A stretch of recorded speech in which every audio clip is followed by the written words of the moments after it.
After 3 weeks of chaos, it appears that the layoffs at Twitter are over. During an all-hands meeting earlier this week, Elon Musk told remaining employees that the company is now recruiting for sales and engineering roles.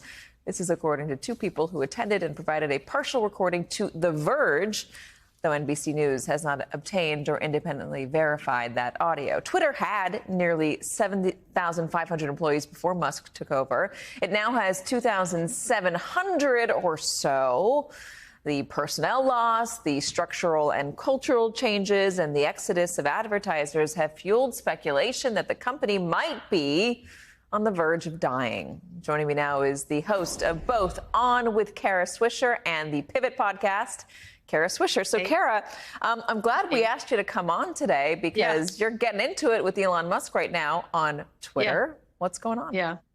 Oh, he just wrote something at me. He got mad about something I tweeted, which is what he always does. And I wrote him back, and I used it as an opportunity to try to establish communications with him. And this is the way he wants to communicate. It's fine by me.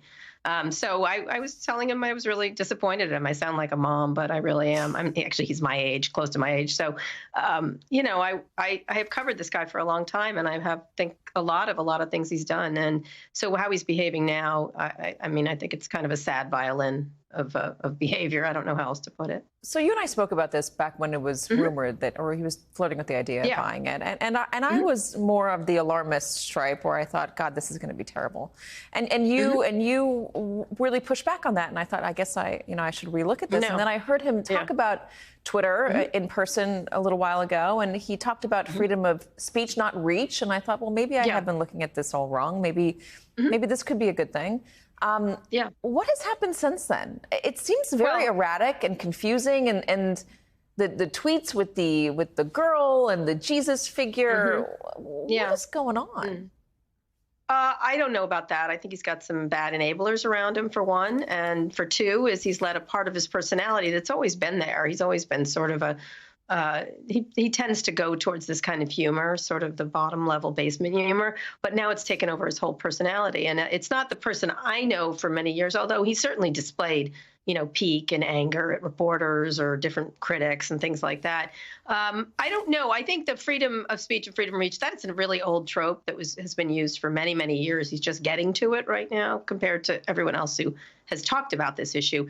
I think he's run into the difficulty of really managing a social media platform, which is very difficult in the best of circumstances. And this is not the best of circumstances. They've got huge debt. They've got issues with advertisers that were he did it to himself. It's like shooting himself in the foot and remaking a company that he's trying to do in his own image. And so he feels like he has to destroy it. And I've heard internally that it's like chemotherapy, intense chemotherapy to kill the cancer. I don't know if there was a cancer there. It just was a business that needed a rehaul.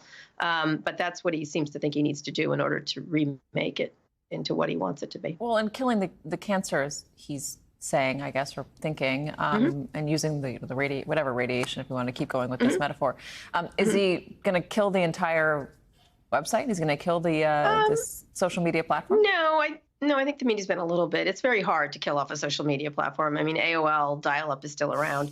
Yahoo's still limping along and all kinds of things. But I think you certainly, for years, I've talked about the problems at Twitter management and the way it's been managed and how it's been under-leveraged as a brand and also as a business. A very difficult business to be in, but nonetheless super under-leveraged, and the stocks reflected that. I don't think it's going to collapse necessarily. It's very resilient in lots of ways. But it's certainly, he didn't have to do it this way to make these changes. The whole point of going private is to be private about the changes. And instead, it's become kind of like a circus act and a persistent dunking on various and sundry things that bother him. And that seems to be a waste of time, all this juvenile dunking. But, he's got a lot of fans who like this kind of thing. And so we're in a long, long episode of Jackass. I don't know else to put the movie Jackass. I'm not sure what else to say. So we're here for it.